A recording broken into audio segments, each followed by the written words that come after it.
Bridget has aging parents. Her parents are very difficult.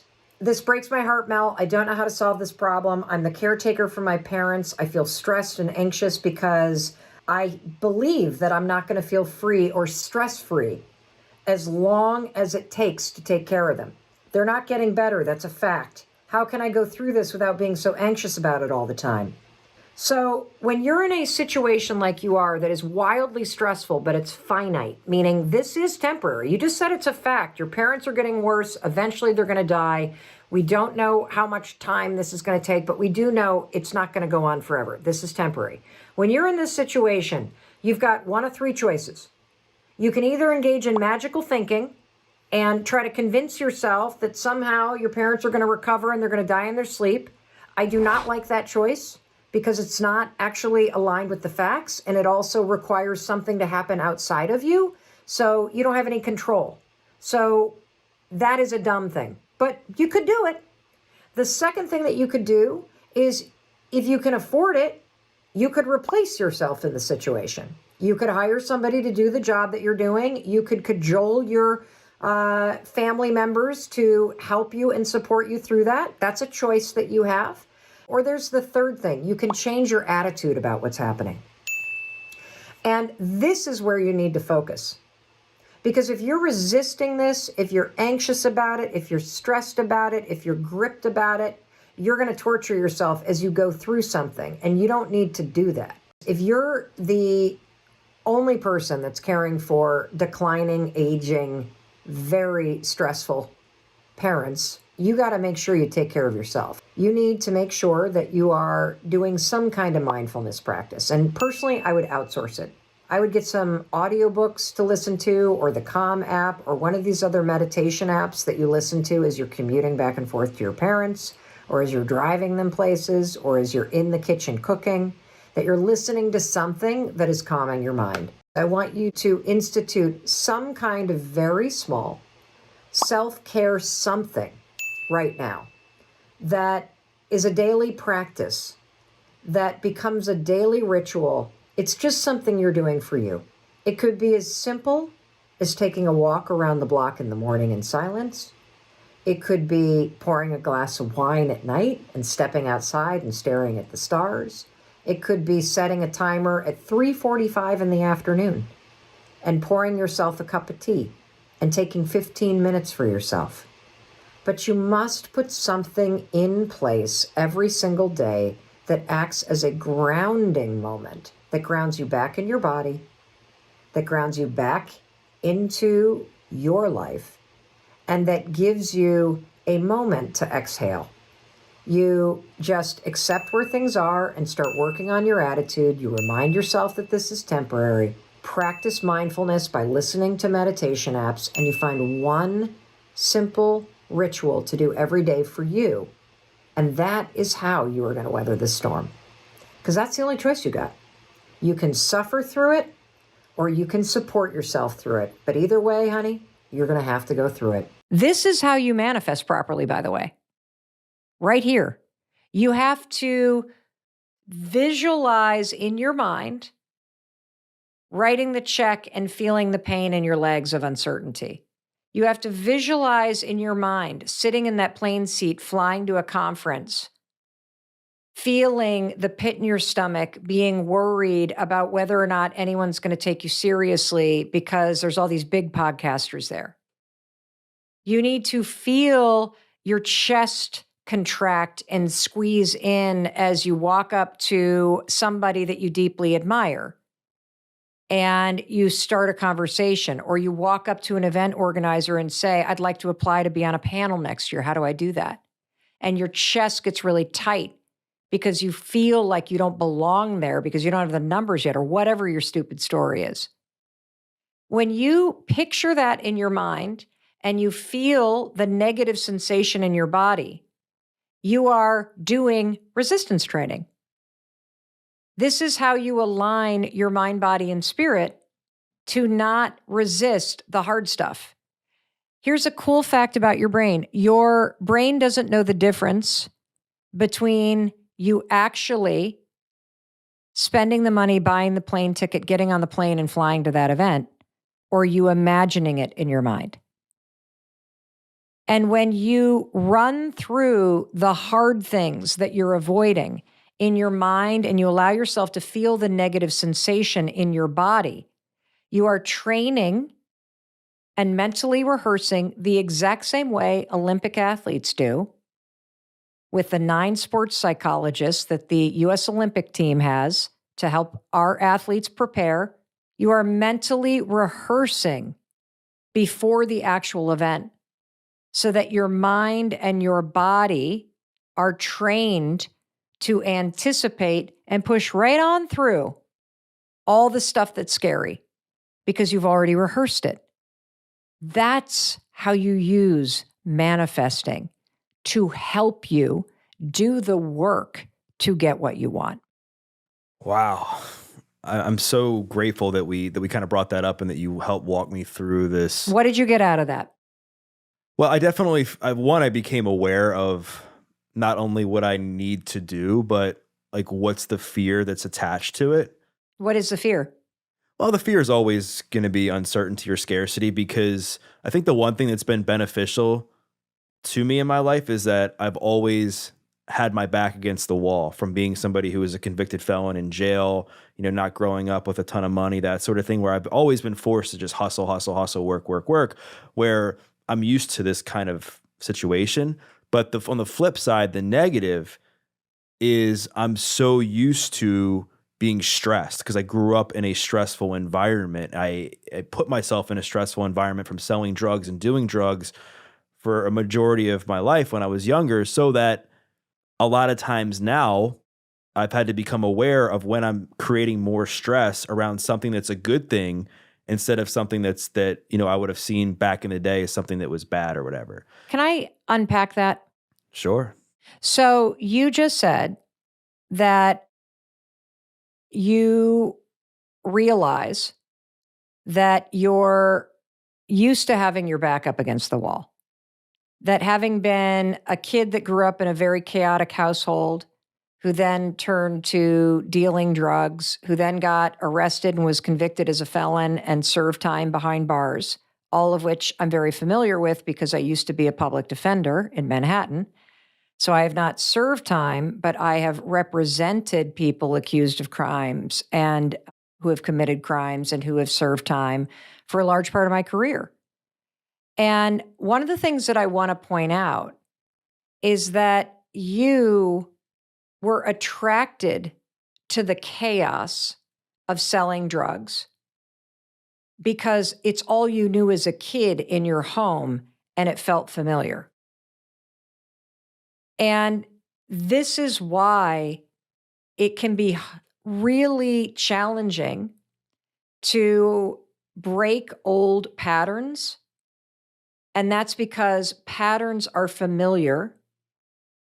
And if they're familiar, they just repeat automatically without you even realizing it.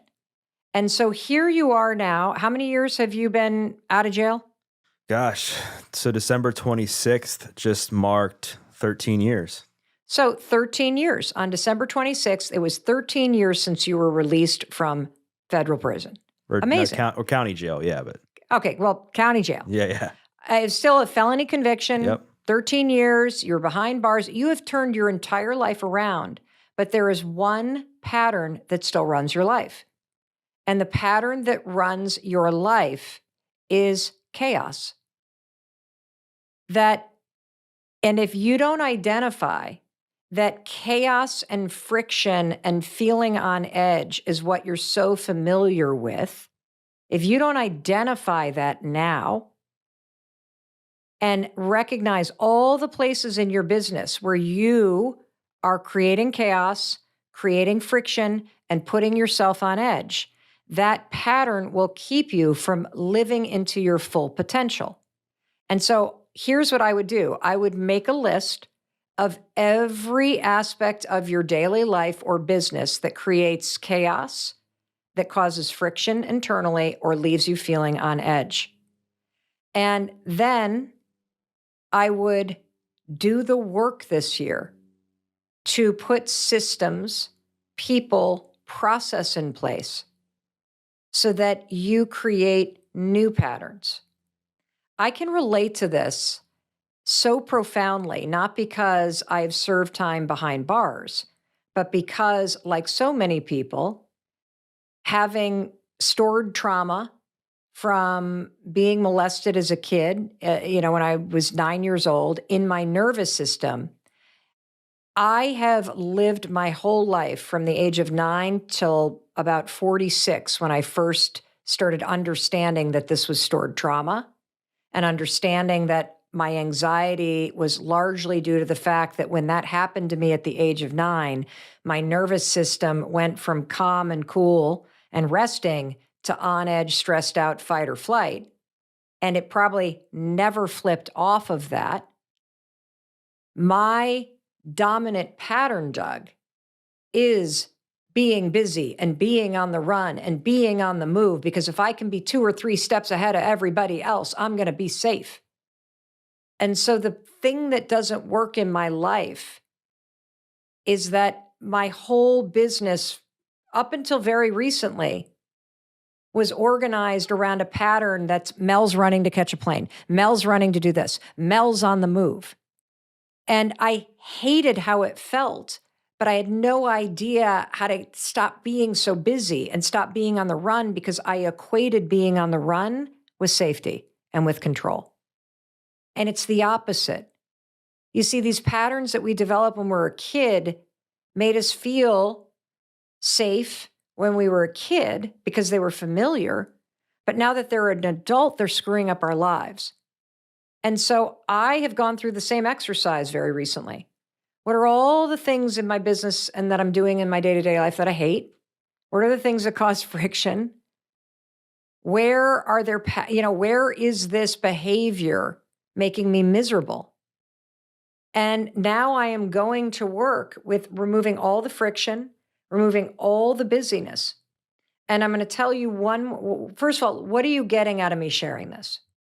Well, I'm very thankful because my audience is going to totally relate to this, and that's kind of why I shared what I shared, because there's so many people that struggle with this very thing. And I was very fortunate that I was in a therapist's office probably, I don't remember, 6 or 7 years ago, and I was stressed, and I had nothing to be stressed about. I was making good money, I was writing books, and I had just written my first book, and my therapist was like, what was your childhood like? I was like, my parents got divorced. And I just started explaining what happened. She's like, you grew up in chaos. So like you said, your nervous system is going to seek out more chaos. And then it began to make sense, because she was like, you have a certain level of homeostasis that your body is used to, and your body is always going to revert back to that. You have to create a new normal. And I was fortunate that I learned, I mean, I'm still aware of it. And I think just through, I'm aware of it, and I still make mistakes based on it just because I'm still working through a lot of that. But there's a lot of people that, as you're saying that, they never figure it out, because they're like, they just accept the fact they're always going to be stressed. You don't have to be. Like, I think the place, if you want to heal, if you want to be happier, the place to really focus all your work on is regulating your nervous system. And there's lots of ways you can do it. You can do it through cold exposure therapy, by climbing into an ice bath and learning how to breathe yourself through the discomfort for 30 seconds to a minute. You can do it through EMDR. You can do it through guided psychedelic therapies, with a licensed therapist. But you're not going to talk yourself out of a nervous system response. You can also put your hands on your heart. This is something I write about in the High Five Habit, and press on your vagus nerve and say, I'm okay, I'm safe, I'm loved, which will bring you back into your body, and it'll flip the switch between your fight or flight sympathetic nervous system back into the parasympathetic nervous system. And so there are things you can do, but understand that these patterns get triggered at an emotional nervous system level before your brain catches up. And so the reason why, for example, when I asked you, hey, visualize yourself writing a check that's scary, and you said, I feel that in my legs, that's your nervous system. That's where your stored tension, trauma, and stress activates. It can be different for everybody. And so, back to the advice I was giving you, you have to write down all the areas where you are unknowingly creating chaos. And I remember I remember this person said something to me when I first got involved in the speaking business and my career started to take off. And he said, Mel, you better say yes to every speech you can get, because speakers on the corporate circuit get hot and then they disappear. And this is a fad. And that triggered that, like, I got to go, go, go, go, go. And so for 5 years, I said yes to absolutely everything I possibly could, because my husband and I were in a horrendous financial situation and we desperately needed the money. And I ran myself into the ground, not because I was being intentional, but because this pattern of being busy kicked into full gear, but it was driven by fear. It was driven by fear. And I believe that as much work as you have done on yourself, turning your whole life around and now serving so many people and making a huge difference in building this business, if you dig deep, what drives the fear of spending the money and investing yourself is a deeper fear. Right. No, you're absolutely right. And it's forcing me, or just thinking about it now, it's forcing me to just to reinforce that the work never stops. Like, there's always going to be something that comes up. And I think a lot of people think of healing as they climb this mountain, they put a stake in the ground, they're like, yep, that's it, I'm done. And it's not what happens. And I think that's why a lot of people, they stay stuck and they develop this fixed mindset, because they don't have the humility to look in the mirror and say, like, I need to improve this. There's this area of my life needs some healing. I need to do some work. And we touched on obviously some things that I need to work on personally, and both personally and professionally. But I guess my question back to you is, so the High Five Habit's been out now for several months. We just got through the holidays. What's been like something recently since the book came out where you've had to give yourself a high five and pick yourself back up after you were in a negative self-talk loop, you were feeling low about yourself? Was there something? And if so, what was it? It's basically every day. Yeah. You just said you've written the High Five Habit. It's a wildly successful book. Is there a moment that you have to pick yourself back up? The reason why I start every day with a high five in the mirror as part of my morning routine, and I do it like I've repeated it so many times, I don't even think about it, because it's just like brushing my teeth. I brush my teeth. I wouldn't even think about starting my day without brushing my teeth. I wouldn't think about starting my day without high-fiving myself in the mirror and experiencing the benefit neurologically and chemically to what it does. I need one every day. Life is fucking hard. I mean, just this week, I have one daughter who has started a new job after graduating from college, having had 2 years of her college experience imploded. And she is starting remote at a large tech company. She is profoundly capable, and she's a nervous wreck. And that makes me feel sad and distracted and upset for her. We have another daughter who is a junior in college and which basically means she's had 6 months of a traditional college experience, who just got word that school is now pushed back a week. It's starting remote, that Rush is online, just things that seem trivial, but it's her whole world. And so her trying to grapple with how to make sense of the ever-changing world that we live in. I was supposed to fly down and see my parents, who are on the panhandle of Florida this weekend. And given the surge that we're in the middle of, I think I need to push this thing off, because there's connections involved, and I don't want to spend the weekend in the airport. And it's a lot of money to fly down there right now. And not that I don't have it, but I'm kind of feeling like, God, I don't want to disappoint my mom, but I really don't want to spend 2 days in an airport. And what do I do? And so it's like, Mel, come on, make the phone call.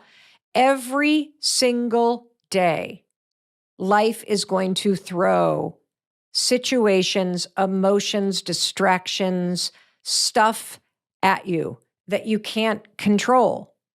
And the whole game is how you support yourself in responding to it.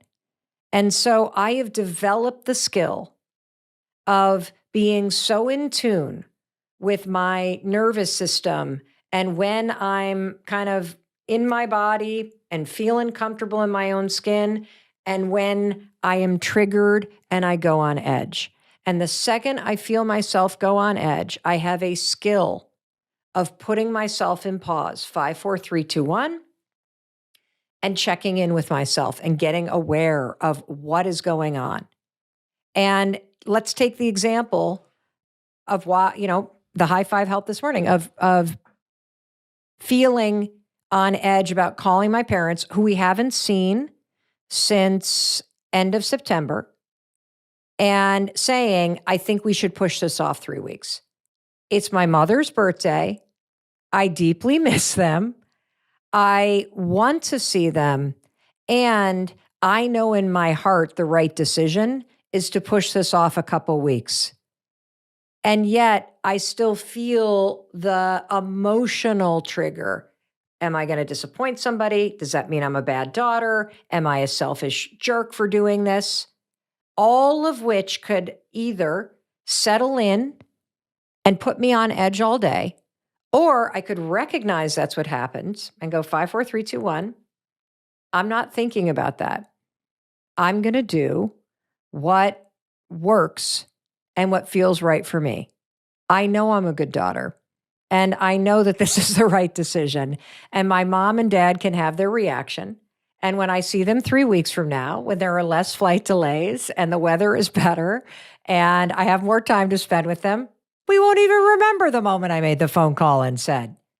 So every single day, you have to practice these skills because life is always changing. Like, that's why I like thinking about it like skills. Writing words on a piece of paper is a skill. You use it every day. Scrolling through your phone is a skill. You use it and practice it every single day. Drinking a cup of water is a skill. You use it and practice every single day. Self-awareness is a skill. Recognizing when you're on edge is a skill. Knowing how to come and get back into your body and become aware of what's triggering you and then work through it and choose how to respond based on your values, that's a skill. And in life, you need to draw upon, strengthen, and practice these types of skills every single day.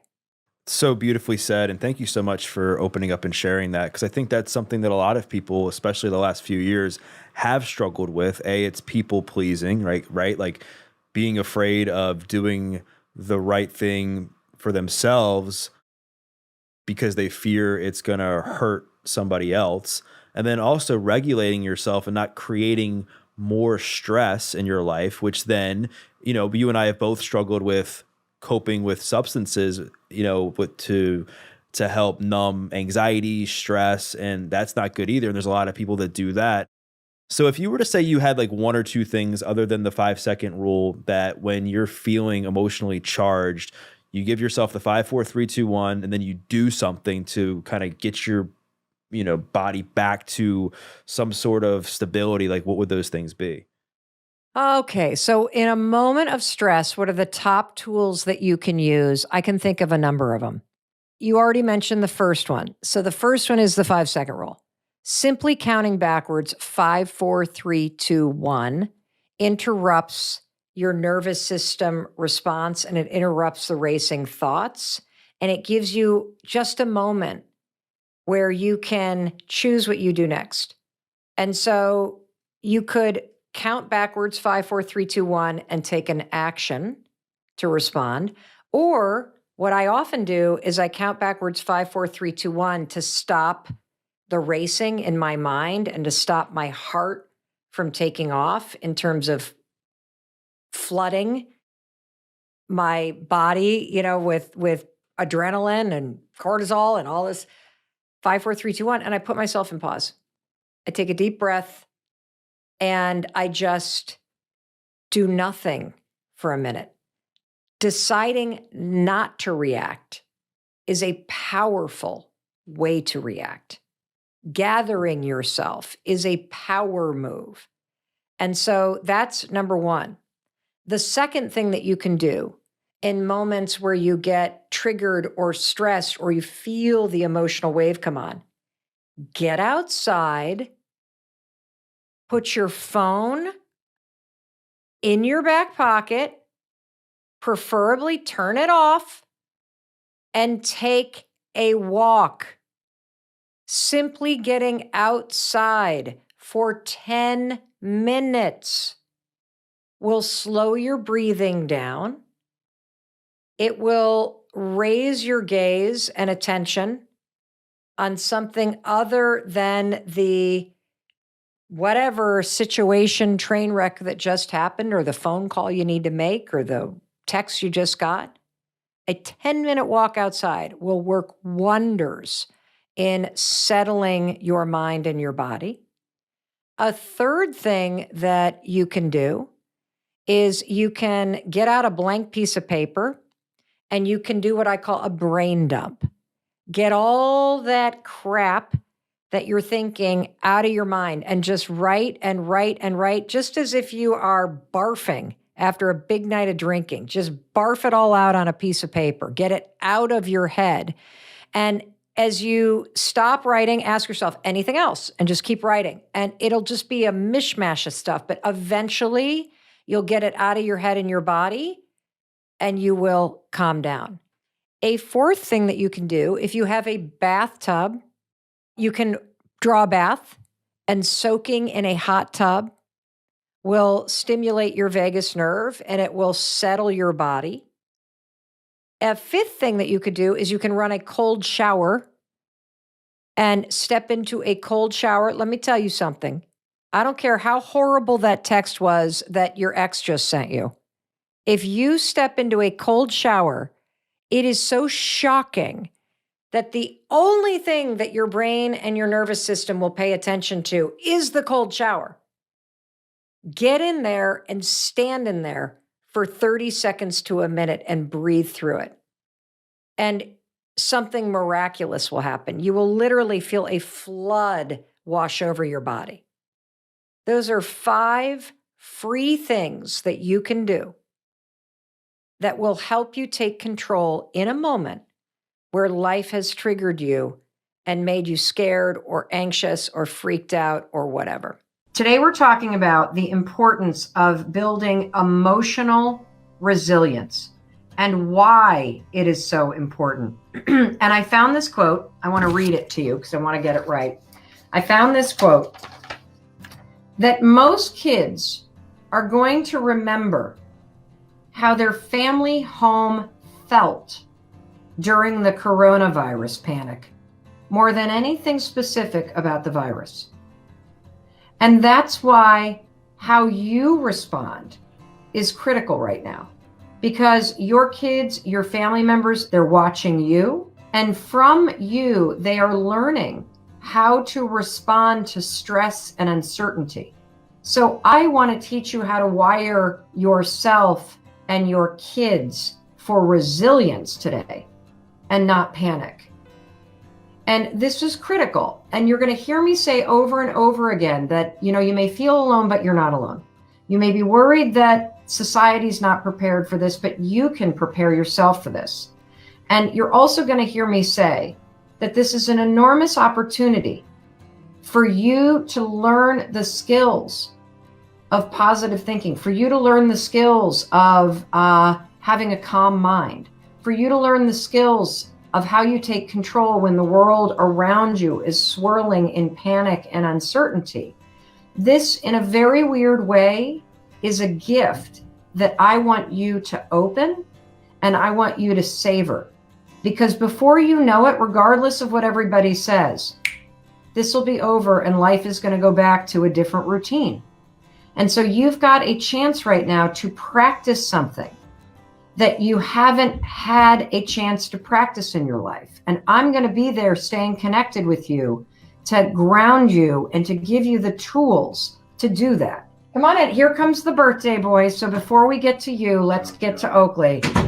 Oakley. Yeah. Happy 15th birthday, buddy. Oh my gosh. Here's what we're going to do. 3 steps to developing resilience today, not tomorrow, today.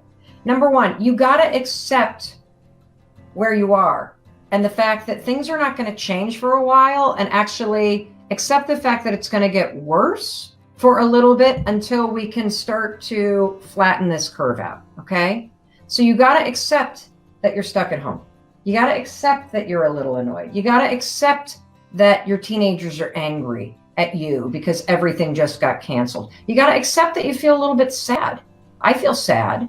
And once you accept that, the accepting of those feelings will make them start to disappear because you are easing into the new normal. The second step of how you build emotional resilience is you've got to create a new routine and get yourself and your family on a schedule. What does that mean? That means you have a wake-up time. It means you get up and you exercise if that's what you normally do. It means you then take a shower. It means you don't live in your pajamas all day, every day. You get dressed. It means you eat healthy. It means you schedule time to get on and have virtual meetups with your friends, or virtual play dates with your kids' friends, or virtual dinner parties with your girlfriends that you can't see. That you schedule this in so that there's an amount of predictability to your day. And then the final thing is, when you figure out that schedule, that new routine of yours, get yourself on the list. What is your new self-care routine? If your old self-care routine used to be going to the gym, what is your new self-care routine going to be? If your old self-care routine used to be going out to your favorite restaurant, what's your new self-care routine? Let me give you a couple of examples. Number 1, my new self-care routine is every day I'm obsessing about what I'm making for dinner, because cooking for me is tremendously comforting. And so I am going to cook bolognese sauce tonight because it's Oakley's favorite. And I'm also going to bake fresh bread because it's something that I love to do. My senior supervising producer from the Mel Robbins show, Andrea, she has been taking a bar class every day that she's streaming online. My executive producer, Mindy Borman, you know what she's doing? She wakes up every morning, takes a bath, and then she takes a wine glass. And you know that emergency stuff? She pours it into a wine glass, and she makes it a little fun, like vitamin C drink in the morning. My husband, every single morning, gets up at the crack of dawn, and he takes our dog for a walk in the woods across the street. And so if you are feeling anxious, sad, angry, resigned, whatever it may be, accept where you are. That'll make it start to disappear. Stop fighting it and accept it. And realize that the new normal is the normal for a couple weeks, a month, whatever. It is what it is. The second thing, create a new routine and get yourself and your family on a schedule. It is critical. And third, please reinvent self-care for yourself and get that self-care onto your schedule. I wanted to talk to you because I want you to take 10 minutes today and get outside. And the reason why is you deserve it, and your mind and your body and your soul needs it. I woke up this morning completely stressed out. My next book is almost finished. The manuscript is due in 15 days. And I feel behind the ball because I want it to just be amazing for you. I love this project so much, but I'm finding it really stressful, both because of my dyslexia and just because a project of this size, it's very hard for me to stay organized around. And so I woke up this morning already feeling tight in my chest. Chris turned to me and said, so we're going to go for a walk with the dog. And I said, I can't. I got to get right to work. I got to make the most of my time. I got to get at it. In that moment, stress was driving my decision making. I was already revved up. And I'm going to tell you something. When you start a project or your day like that, it's not going to go well. That's why I want you to take 10 minutes. It's all you need. You do not need an hour. You need 10 minutes to settle your body. You see, you have two nervous systems, your sympathetic and your parasympathetic nervous system. And your sympathetic nervous system isn't so sympathetic to what you have to do. It's all stressed out. It's what makes you agitated, amped up. The parasympathetic nervous system, you can flip that on at any time. And that's what you need in order to be grounded and focused, in control, and connected to yourself. So Chris leaves. I start to ramp up my computer, pour a cup of coffee, and I realize, holy shit, I'm totally freaked out. So I call him. He's already left to walk the dog. And I say, you know what, Mel? You got to take 5. You got to get out of this house and you got to get down to that beach. And you need to do what you tell everybody else to do, which is take a moment, get grounded. Now, you don't need an hour. You need literally 10 minutes. And I want you to go outside. And being outside, your breath will naturally slow down. It'll get a little deeper. Your senses will fire up because of being in nature. Just listen to the waves for a minute.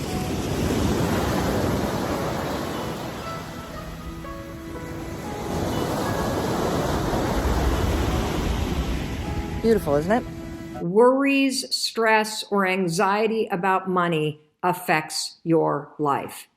And honestly, if you're watching this, you should put a thumbs up in the comments, because worries, stress, and anxiety about money, it impacts everybody's life. In fact, in a recent survey, I don't have it here in front of me, but in a recent survey, I read that I think it was done by Forbes, 87% of people that were asked said that they feel some level of stress about money worries.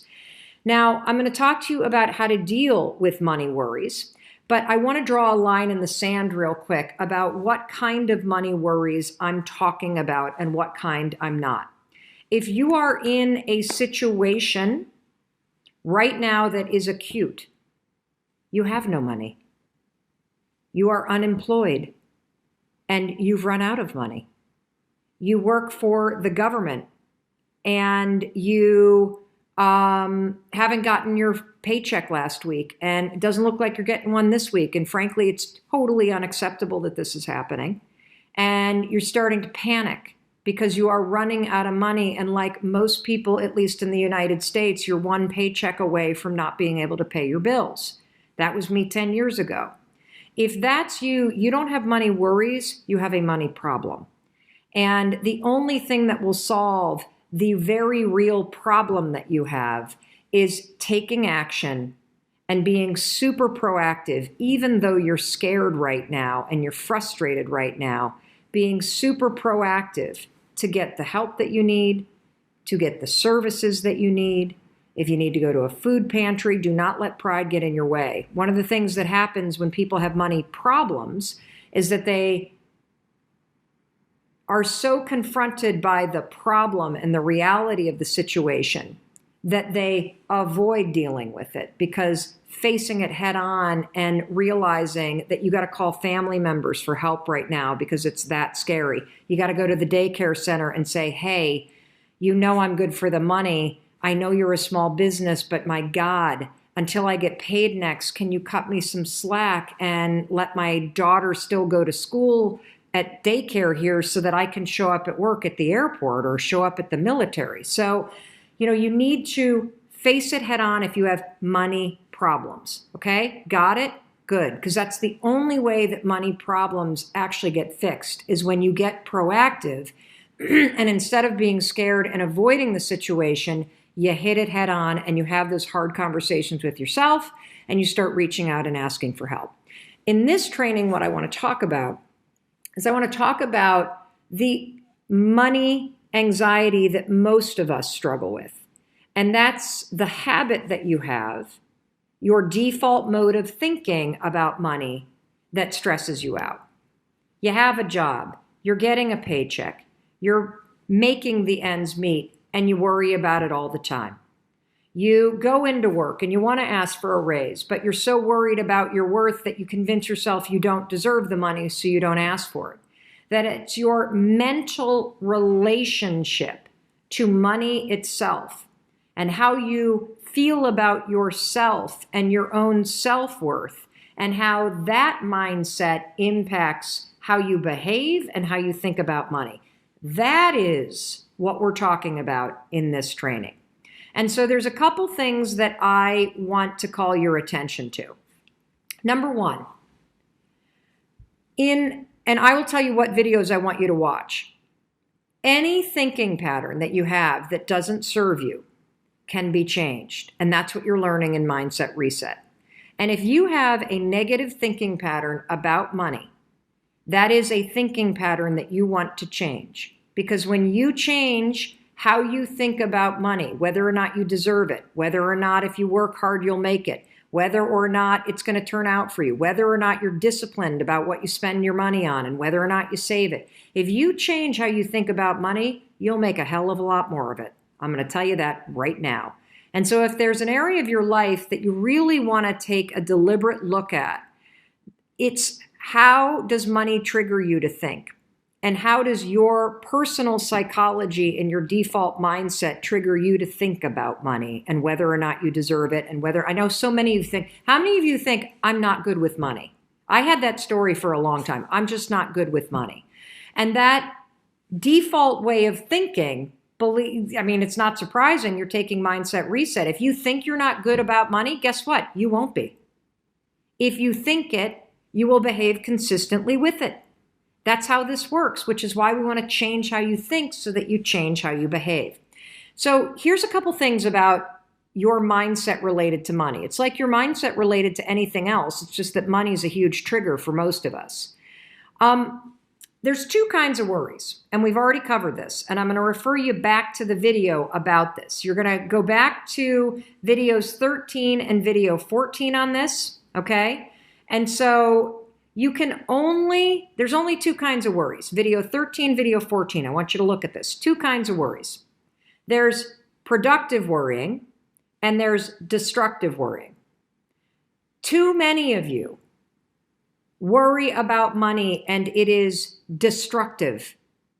Your worries about money make you spend money that you don't have. Your worries about money talk you into doing things that are not smart with money. Your worries about money have you undervalue what you think you should be paid. Your worries about money keep you trapped in your head instead of doing things that will make you more money. And so we got to change this, because I guarantee you that the reason why you have a destructive habit of worrying about money has something to do with how you were trained to think about money or think about yourself from your past. So again, if you worry about money and it empowers you to make more of it and it's not making you unhealthy to worry about it, fantastic. That's a productive form of worrying, because worrying can be productive if it signals and triggers you to take action to fix a particular problem. Worrying is destructive if it makes you feel bad about yourself, if it makes you do things that are contrary to your goals, if it makes you stressed out. And I bet that you have the destructive kind of worrying. So now let's go a little bit deeper. What do you do if you've got a habit of having a destructive pattern of worrying about money, of thinking you're unworthy, of telling yourself you're not successful, of telling yourself you're not going to make it, of buying things that you can't afford, but you buy it as a way to validate yourself because you feel bad about yourself? What I want you to do is I want you to go back and repeat some of the exercises that we did in the very beginning of the program. So if you haven't signed up for Mindset Reset, no problem. There's no race. You haven't fallen behind. There's plenty of time. You can do this at your pace. All of the videos are available for free. They're all on our YouTube channel. They're all on our Facebook pages. And if you go to melrobbins.com/mindset reset, you will get an email from us that has amazingly helpful links that will give you the playlist of everything. It's like, boom, just like that. So go to melrobbins.com/mindset reset. If you go to videos 1 through 8, you will see the foundational training that we did on the science of thinking, on your default mindset, on worrying, on all kinds of really important skills and science for you to understand. And it's super easy. And you really need to go watch this stuff. The second thing is that from video 13 on, we covered the morning routine from 9 until 11. That's it. No, we did a lot longer. 9 until video 12. We did a ton of stuff on the morning routine and on the journaling method that I use. You can revisit 9 through 12 if you want to check that out. But really, we started picking up on worrying and anxiety and the connection between those two things at video 13. So if money is something you worry about, you're going to look at video 13 and video 14. And I'm going to explain the assignments, but this is going to help you go back and identify why you are triggered by money. You see, something happened to you. And in video 14, we talk a lot about how you identify the triggers that cause you to do things that you want to stop doing. And I want to say something very quickly about triggers and about the work that you're doing. You are not fixing yourself, okay? When you do a mindset reset, you're not fixing yourself because you, my friend, are not broken. You are exactly where you need to be right now. You have all of the lessons from your life, from all the great things, all the failures, everything. You're exactly where you need to be right now in your life in order to get to the next level that you want to get to. We're not fixing you. We're fixing patterns from your past that no longer serve you right now and will not help you get to your future.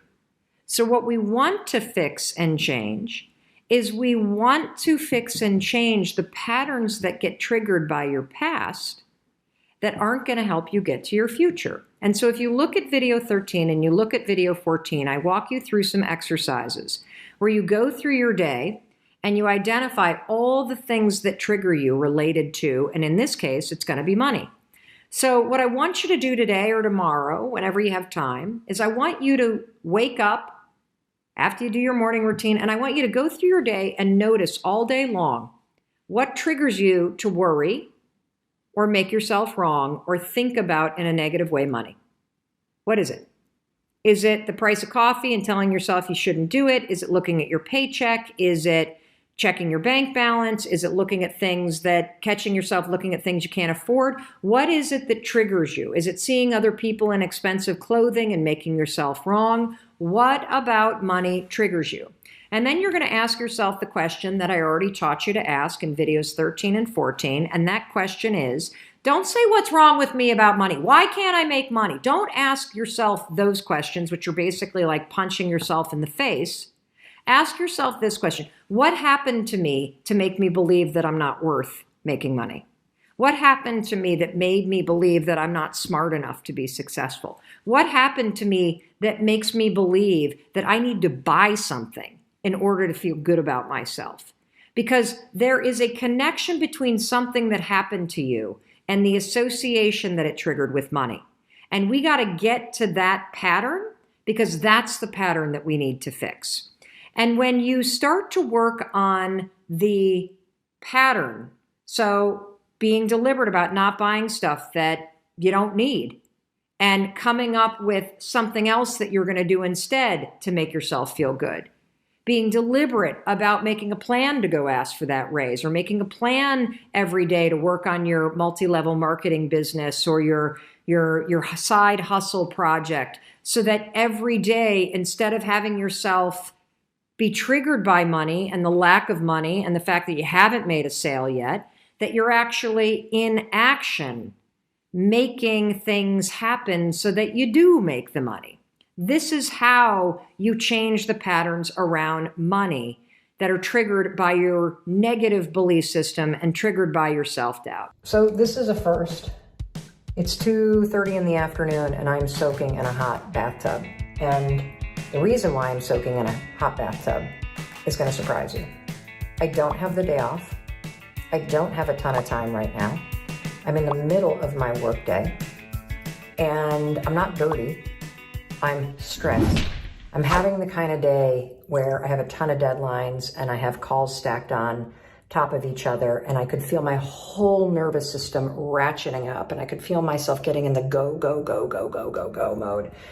And I snapped at somebody on a business call, which I never do. I do it with my family sometimes, not proud of that. But when I take it into business, you know that my nerves and my stress level are like ratcheting up. So based on all the work that we do, I know that you can do simple things to lower your stress level and to activate your parasympathetic nervous system.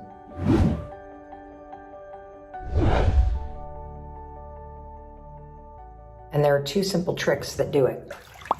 Oops, don't want you to see that. The second I got in the bath, I hit the pause button in my mind and body. I consciously took a break from the stress and the runaway train that this day feels like. I put myself in pause. And when you consciously step away from the stress for just 10 minutes, it has a profound impact on your mind and body. So the hot water is making my vagus nerve activate. That's triggering my nervous system to settle down. I already feel like I'm back on the ground, that I'm calm. I realize I need to send an apology to the person I snapped at and clean that up. If you can't take a bath, if you can't take a hot shower, the other thing that works like a charm is put your phone down, take the earbuds out, and go outside and walk for 10 minutes. Getting outside, you naturally slow down your breath. You'll start to pay attention to all the different stimulus, and it will also activate your vagus nerve, which will lower your nervous system response down. And these are 2 simple things that you can do that are free, that allow you to take instant control over the stress response that you feel. I get that you're stressed, but you don't have to stay stressed. I get that you got a lot on your plate, and you feel like you're not going to get it all done. But you can find 10 minutes to get yourself grounded, to lower your heart rate, to take a deep breath, and that's going to prepare you better to step back in, be present, and do what you need to do. All right, I got a phone call in about 10 minutes, and I'm starting to sweat. It's so hot in this tub. My breath is deeper, my heart rate is slow and steady, my nervous system has settled down, I feel grounded. Talking about coping mechanisms, like you just mentioned, so many people are under boatloads of stress right now, and some people far more than others.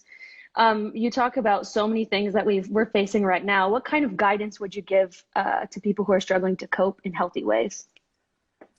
Well, first of all, the number one thing, so they've just did this huge study. I was talking about this today with my team. They've done this big study where they've looked at absolutely every single thing that you could possibly do in the area of self-help, from exercising to practicing gratitude to changing your diet and eating healthy to hanging out with people that empower you to getting outside, like everything you could imagine, a journaling practice, a morning practice.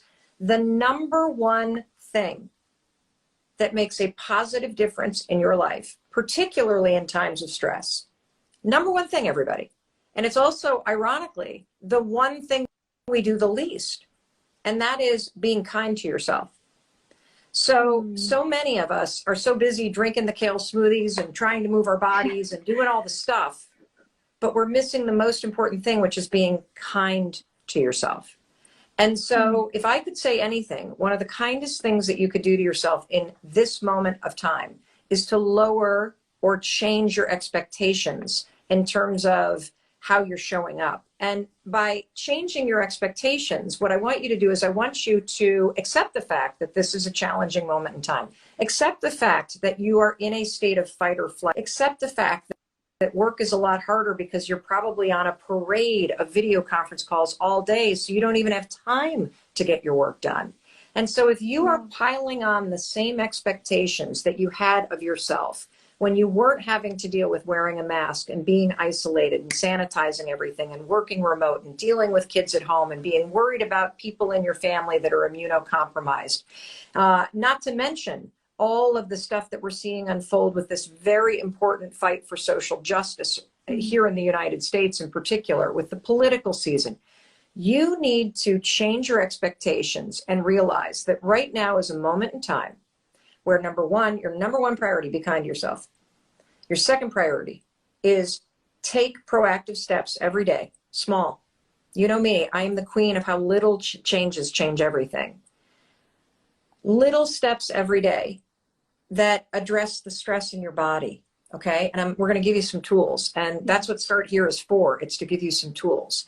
Because you're living in a state right now of fight or flight. Your nervous system is buzzing all day long because so much has changed and you're having to manage so much. So first of all, you're doing a fantastic job, okay? I don't know if anyone's told you this, but you're doing a fantastic job, okay? Second thing I want to tell you, we're going to get through this, okay? We are going to get through this. The best days of your life are on the road ahead. The third thing I want to tell you is there hasn't been a challenge that you faced in your life that hasn't made you a stronger version of yourself. And this moment in time will be no different. One of my favorite mantras that I use constantly is I remind myself every day that this is temporary. And what I mean by that is the challenge that you're facing and the stress that you're facing right now is temporary, which will help you take a deep breath and remind yourself that on the road ahead, there are better days coming.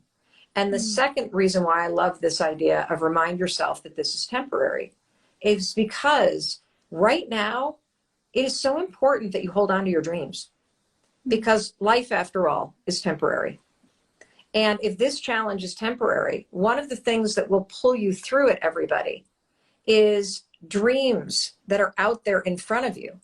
If you don't have your dreams right now, you're giving up on yourself. And so one of the reasons why I'm telling you, remind yourself this is temporary. Take proactive steps to lower the stress level in your body and settle your nervous system and change your expectations about what you're capable of doing in one day. You'll remove some of the self-imposed stress, okay? The psychology supports that. Look at all the books written about habits, whether it's B.J. Fogg, Tiny Habits, or James Clear, or Stephen Covey, or Charles Duhigg. They all talk about making these trim tab adjustments in their lives. You're right on. Mel, I've just dedicated my 30-year career to the leadership development industry, and my first book was called Management Mess to Leadership Success, 30 Challenges to Become the Leader You Would Follow. And it did extraordinarily well, mainly because, much like you, okay, not 2 million copies, but much like you, my book touched a nerve in terms of sort of the underbelly of leadership and how hard leadership is, and that it's important to own your mess, because then you can make it safe for others to own theirs and teach through your mistakes. I would argue that you are one of the lead thought leaders that has ushered in the safety of having the conversation around anxiety and trauma and your challenges, and really helping to make vulnerability an actual parenting, spousal, friend, leadership competency. You talk frequently and openly on your social media and in your books about your own struggle with anxiety and panic disorders, and I don't mean to put you on the spot for that, but is there anything you would follow up with that would help our audience of millions of people around the world that perhaps have a colleague or a spouse or their boss or an employee, child that perhaps is facing some of those issues, or they themselves as well, that would maybe give everybody a light and some inspiration this morning? Yeah, of course. So I would tackle it in two different ways. I'd tackle it in two different ways when you're dealing with somebody at work, especially if you're the manager or the leader at work, and somebody in your personal life. And the reason why I say that is because I think it's really important to be compassionate and understanding and supportive of, everybody in your life. But I'm not out to turn leaders and managers or anybody into a therapist. Because the fact of the matter is, when somebody's struggling, whether they're struggling with anxiety or depression, or they're struggling with issues related to trauma or PTSD, or heck, they're just struggling because we're still living through a global pandemic, and every single human being's nervous system right now has been switched into a state of fight or flight. And so, everybody, after 2 years of this, Scott, is living in a condition in their bodies that human beings are not designed to live in. We all feel emotionally taxed. We all feel the fatigue from being on Zoom conference calls all day long. We all feel the giant, oh, are you kidding me? As we see the virus continue to mutate and closings and this and that. And so at this moment, what leaders need to know is your team is emotionally, physically, and spiritually gassed. What they need from you is they need more appreciation. They need to be given a little bit more trust. And what I'm going to say about that, and I've been hammering this in speeches. I've been hammering this because I believe that every single company had the exact same response when the pandemic hit. And it is a very typical response because it's a response that tracks to the normal anxiety response. So as we unpack anxiety, Scott, I'm going to talk about a bunch of different things, but I promise we will end up in a place where there's lots of takeaway.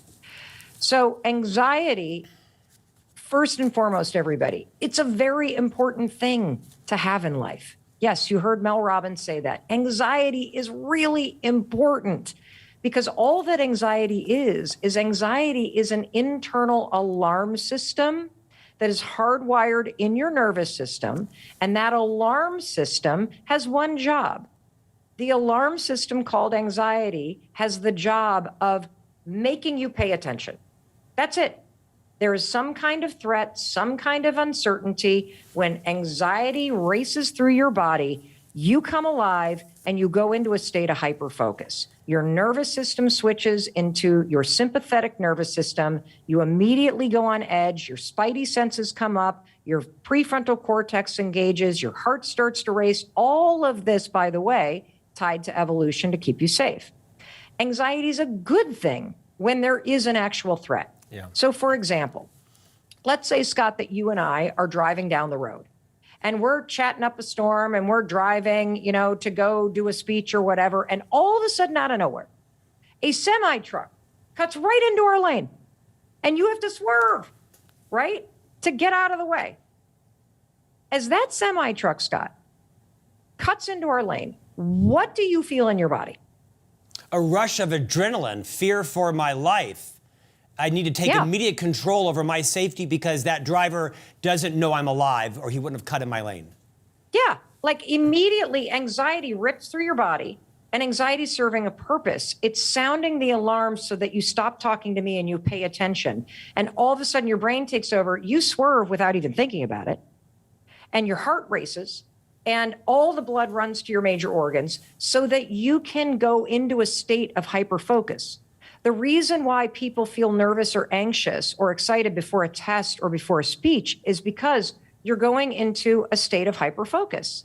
Anxiety, that feeling in your body, is now making you align with what you're about to do so you can focus on it and perform. In the example that I just gave you, anxiety served a purpose. And here's what's interesting. As the truck pulls away and you kind of pull back into your lane, what happens in your body now that the truck is gone and we're driving down the road safely? In my body or my wife's body? In your body.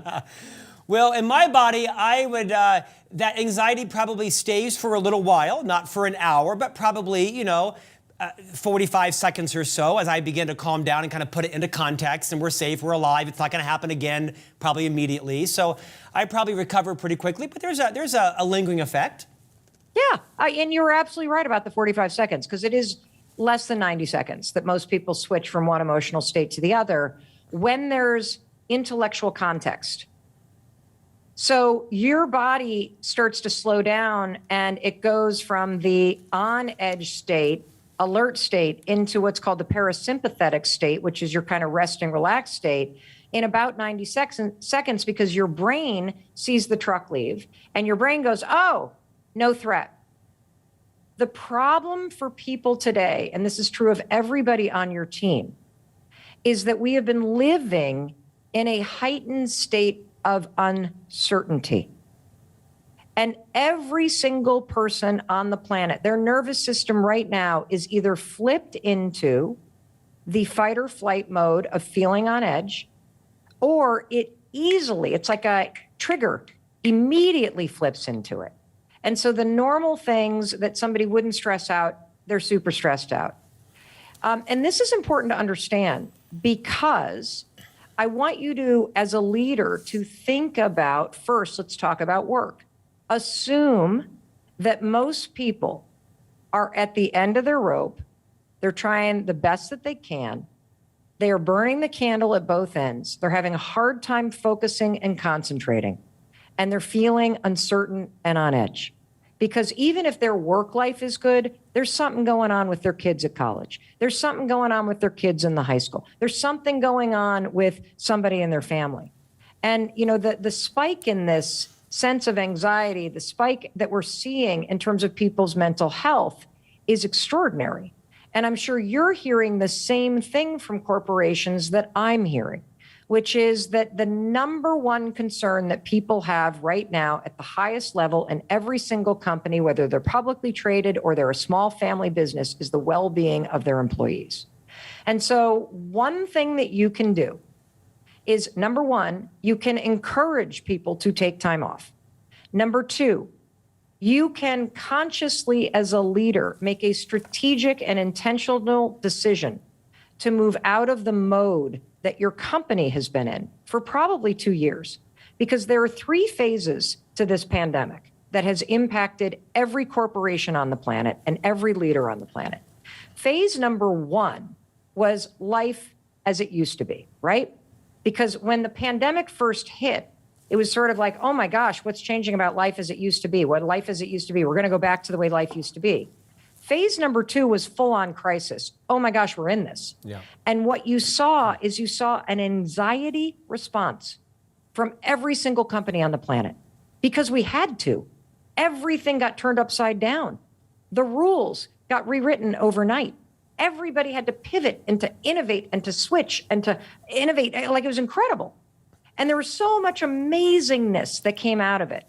There's going to be, when we look back on this period, this is going to be one of the most rapid periods of innovation and disruption in a very positive way when it comes to business operations, the way that people work, like all kinds of stuff.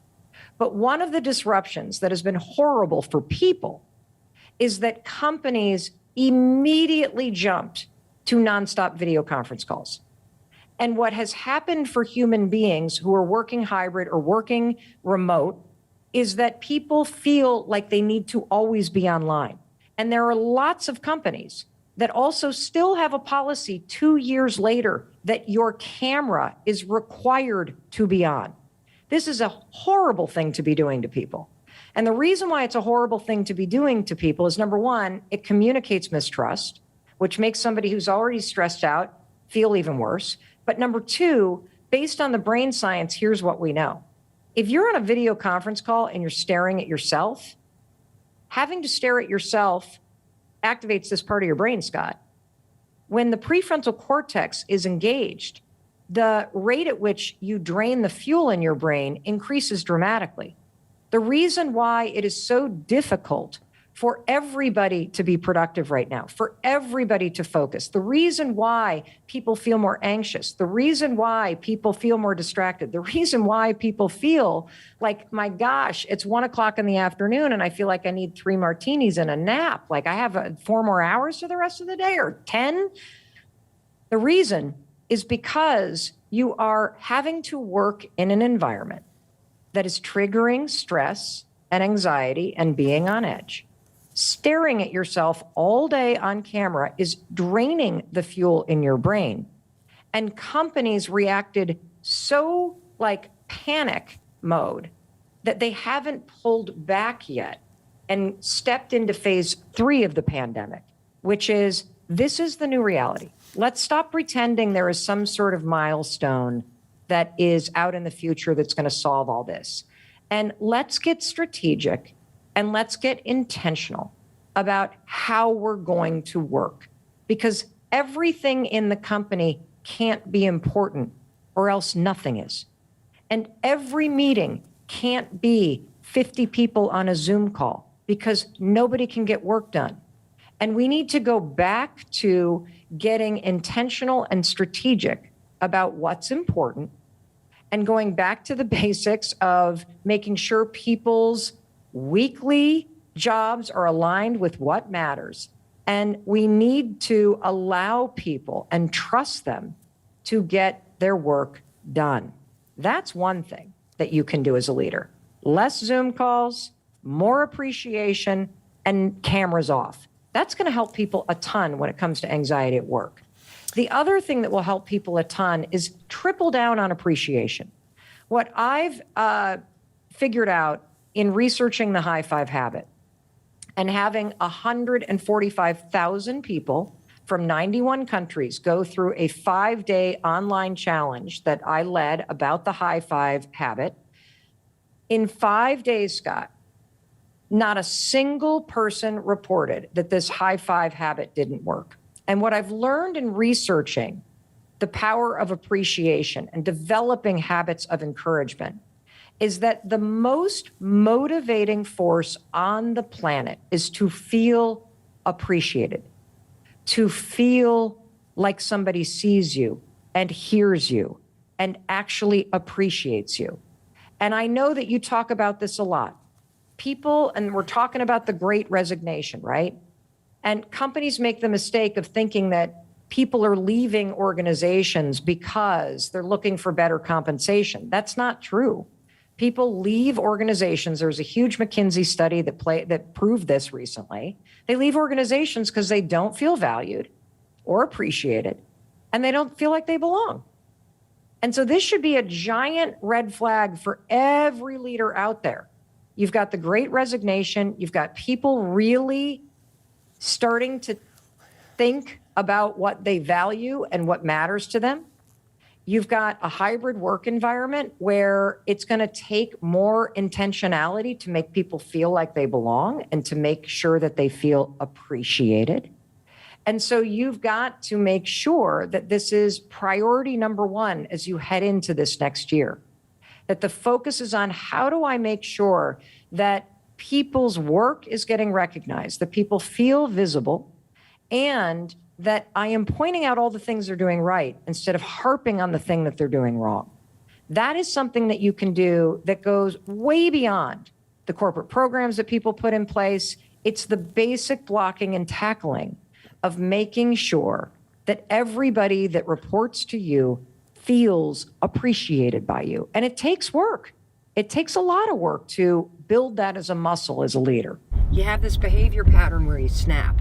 You have this behavior pattern where you yell and you get upset and you make people wrong and you don't mean to. If you are somebody who's ever said to yourself, I wish I could stop yelling, or I wish I could just snap, I could stop snapping. This video is absolutely unbelievable, okay? And the reason why is I explained this research that was so mind-blowing for me. It's called Ghosts in the Nursery. A lot of the patterns that you have that you don't have control over are patterns from your childhood, and they are there because when you were a kid, you experienced people in your life that were tense. Did you ever have a parent that was a yeller? Did you ever have a teacher that was a yeller, or a coach that was a yeller? And secretly in your little kid body, whenever your mom or dad would yell, or your coach would yell, or your teacher would yell, or your grandmother or grandfather would yell, you would feel tense, right? You would feel nervous. You would feel on edge. Of course, that's how we all feel, right? Well, here's the reason why you might have an issue, like I used to have an issue, where I would yell at my kids and then I'd feel terrible about it. I'd snap at my husband and then I'd feel terrible about it. Psychologists, and then I would say to myself, I'm not doing that again, I'm not doing that again, but I wouldn't have the ability to end it. Psychologists call this ghosts in the nursery. It means that any situation where you start to feel tense or you start to feel stressed out, guess what happens? Your body remembers what it was like when you were little to feel tense and stressed out. And what were the adults doing around you when you felt that way? They were snapping. They were yelling. And now here you are repeating the pattern. and you don't know why, and you feel guilty. And I'm explaining this to you because it wasn't until I thought, holy cow, like, I know I don't want to snap at my husband. I know I don't want to take my anger from work out on my family. Why can't I stop this? That's the reason why. It's because it's a pattern that you remember from being a kid, that the adults around you were snapping or yelling or being mean anytime, and when they were, you felt tense and stressed out. So now that you're an adult, when you're tense and stressed out, you repeat the behavior that you witnessed. Crazy, right? So how do you stop it? Well, the first step to stopping anything is to actually understand what you're dealing with. Now that you know you're dealing with a pattern, now all you need to do is basically say, okay, I'm going to put a practice in place that's going to interrupt this pattern. What's the practice? Well, a really good one is before you walk in the house at the end of the day, if you're stressed out, take 5. Take 5 deep breaths. Like, reset your mood, reset your energy before you walk in the house, and you'll be surprised by how much nicer you are to the people around you. Another thing that you can do, and this one's not so fun, is you can train your partner, your kids, your roommates, your family, that if you're trying to get a hold of how you bring stress home, you can train them to say to you, hey, don't take your work stress out on me. When somebody that you care about says that to you, it's a humbling experience. And the person that says it the most in my life is my son, Oakley. The youngsters seem to love to cross-check the adults. So be careful with taking that advice. I'm struggling with the fact that I feel like I should be getting a lot done. I'm blessed with all this time now, and I'm not getting shit done. I'm not. Why do you think you should be getting stuff done? Well, because part of my, when I was really busy all the time, which has been, most of the last 30 years where I've been working with the same company and, building up to an executive position, I always wanted more time. And I was actually have been working on starting my own side business. And time was a constraint. So I'd be like doing training on my commute, on the back, listening to things, fitting in it wherever I can. And all of a sudden I have all this time, and I'm using the time to stress and procrastinate. And of course I have kids. I've adopted my 2 little granddaughters. They're, one turned 5 today and the other one's 6.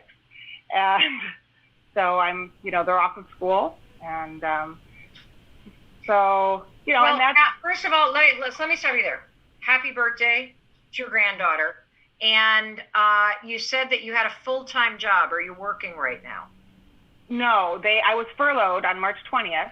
Okay. And part of the stress is it's the way that I was furloughed. I mean, there's a lot of uncertainty, and I know there is anyway, but it wasn't sort of after the fact. It makes me feel like they don't want me back. And my job was great. I was like the superstar person there for 28 years. And about 2 years ago, they suddenly changed my position and moved me into something I didn't want to do, but it was lateral, but I kind of had no choice. Yeah. And it was around the same time that I was starting the process of adopting my grandkids. And I don't know for sure that that's what it is, but I know that that's when I had the schedule where I had more limited hours to work, down to like 45 or 48 instead of, 55 to 60. So they furloughed you, and it feels more like a firing. Right, because I had to turn in my keys. They shut off my email the next day. Then they called and asked for my laptop, and I said, I'm not using it, but sure, you can have it, but what's the rush? They're like, oh, we're just calling them all in. So then they had somebody come pick it up.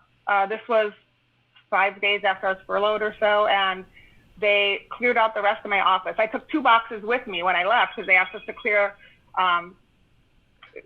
everything out. And I've been there for, forever. So I had a big office full of stuff. Well, then I had 5 more boxes of stuff. They cleared every desk drawer, everything off the walls. It doesn't. It's not easy. No. And I have, it's 30 years of my life. So you're in the same camp as anybody that lost something and didn't expect to lose it.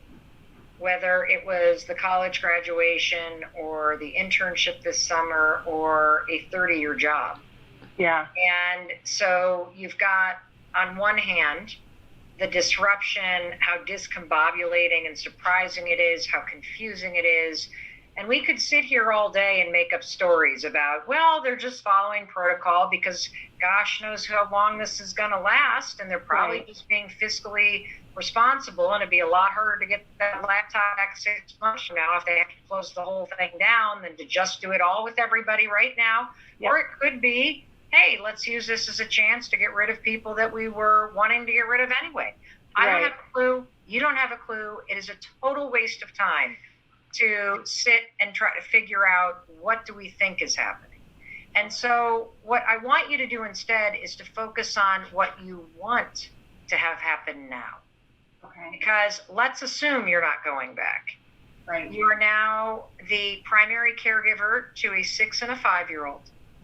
You have a side business and you cannot seem to be able to focus. And the reason why you can't focus is a combination of all of the disruption that happened in your life and the stress it creates, and add to it the pandemic and all the stress that that creates. Add to that any of the financial issues that you may be thinking about and all the stress that that creates. And when you feel stressed in your body, Heidi, I want you to understand that what happens is it rises the level of cortisol in your body. And when cortisol hits this part of your brain, it impacts your ability to focus. So there's a direct connection between an increase in stress and anxiety and worry and a decrease in your ability to direct your focus. Okay. And so the other thing that makes this really difficult, and I can see you getting emotional, what's coming up for you? It's just a huge part of my identity has been this, my career. Yeah. And you know what else has been a huge part of your life? Because this is something that I am experiencing, is I was what you call an over functioner. Very busy, constantly on the move. Yes. And right, and you are probably a bit of an extrovert too. Yeah. And so the nature of what we're going through has also highlighted the fact that you stayed busy as a way to not have to deal with the things that stress you out. And when somebody like you or me gets forced to slow down, all this stuff comes up that we don't want to deal with. Yeah. And the more that you resist all of these feelings, the longer you're going to stay spinning and the longer that you're going to not be able to focus. And what you need, given that the way that your life used to be just got ripped from you, is you need to come up with a plan for what you're going to do next. Right. So are you going to look for a job? Are you going to do something else and invest in this side hustle? What are you going to do? Okay, well, I might say in terms of if I don't get called back to work by June, I thought it would be smart of me to make a move to the mainland. Because the way things were going last year with my job, and I've always been this star performer and everything, just a star performer, part of the team, really close with everybody at work. And last year, for the first time, I had a full review. I felt like things that were said were not even. Okay, so can I just slow you down? Yeah. Because what I just heard you say is that even going back a year, you got your first poor review, Yeah. and you can feel that things are going like this. Yeah. And that is a piece of data that's very important. And you said you were going to wait until June to see if they bring you back. And if they don't bring you back, then you're going to make a move to the mainland. Yeah. So here's what I want to unpack for you. Okay. I am working on a book on decision making. And I want to road test an idea with you. Okay. Because when I hear you say that things were going downhill, but you're going to wait until they decide, what I hear is somebody giving all the power to somebody else. Okay. And I believe that there are only two kinds of decisions that we make. We make what I call a noisy decision, or we make a quiet decision. And I want to teach you right now how to make a quiet decision. Okay. A noisy decision is the type of decisions that most of us make all the time. They are driven by the noise of what's going on around us, driven by the noise of fear, driven by the noise of anxiety, driven by the noise of pleasing other people, driven by the noise of being a good girl, driven by the noise of your self-doubt, driven by the noise of all the things that you do and have always done in the way that you've always done them. And then there's the quiet decision.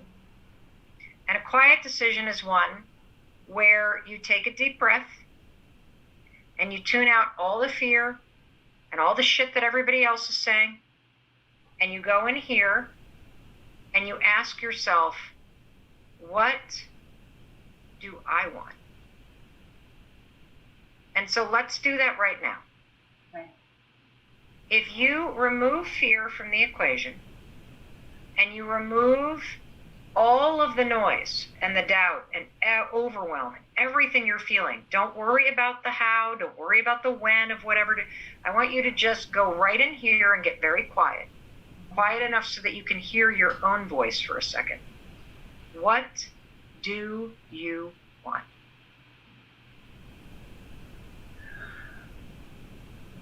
This is what I was thinking about late last year, when I started doing Best Decade Ever.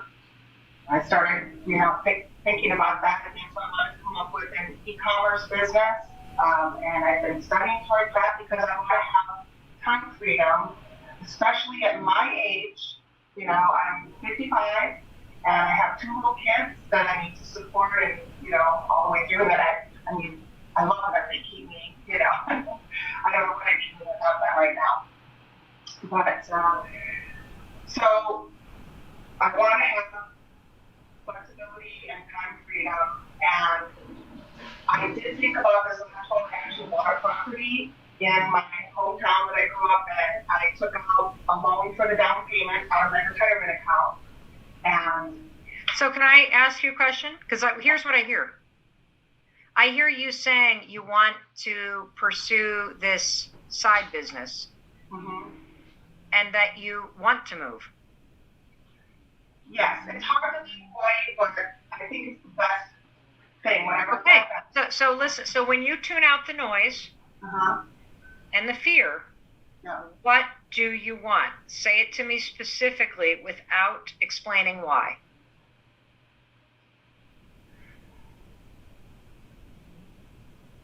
Yeah, I want to move, and I want to move and start a new life, start over. Terrific. Okay, there you go. There's your decision. Yeah. So fuck what this company does. Yeah. You want to move. Yeah. And that is a quiet decision. It's a decision that chooses you. It's a decision that comes from courage. It's a decision that is purposeful. And so now what we do is move into the execution part of that decision. We have decided you're moving. Okay. So when are you moving? I think August, September latest. I want you to pick a date. Okay.